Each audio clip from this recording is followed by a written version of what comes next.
Ndugu zangu, waombolezaji wenzangu, kifo kinavyotokea, kifo chochote kina funzo, kama sio mawili matatu, mojawapo linatukumbusha kwamba lazima kila mmoja atakufa.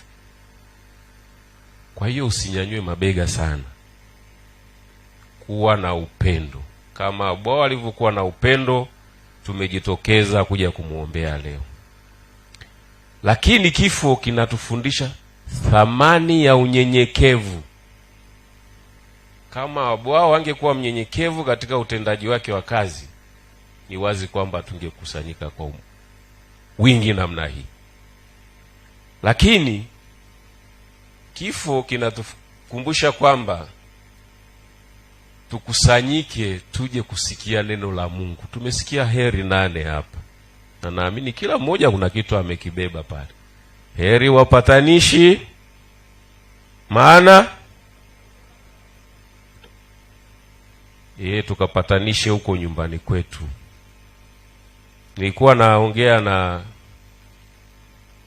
schoolmate wangu Father Juvenali, asante Mungu, kabla misa haijaanza.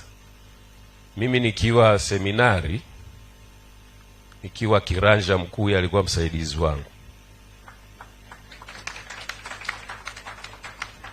Nikawa namwambia, unayaona duniani sasa hivi, kanisa linatakiwa lizame sana, viongozi wa dini wazame sana, turudi kwenye familia, tutengeneze watu wanaothamini upendo, wanaothamini utu, wanaokuwa wanyenyekevu, waadilifu na kadhalika. Wazazi wenzangu, turudi kwenye familia zetu, tutengeneze vitu, tutengeneze makamanda kama huyu alelala hapa.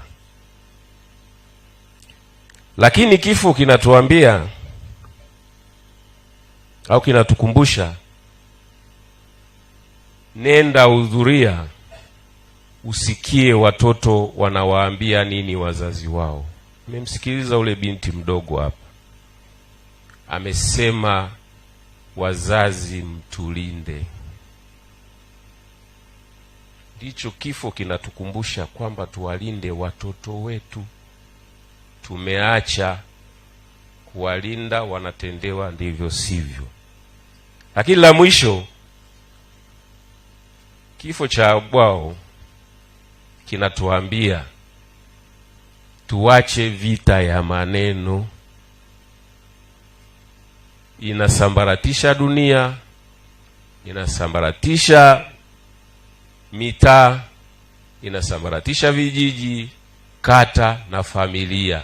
Tuache vita ya simulizi. Ndugu zangu, kifo kinatukumbusha hivyo, kwa sababu tukishasambaratika, kila mmoja akimchonganisha huyu, akijenga chuki kwa huyu, akifanya hivi, hatutakuwa na taifa lililosimama kama inavyosimama Tanzania sasa hivi, katika amani, utulivu na usalama.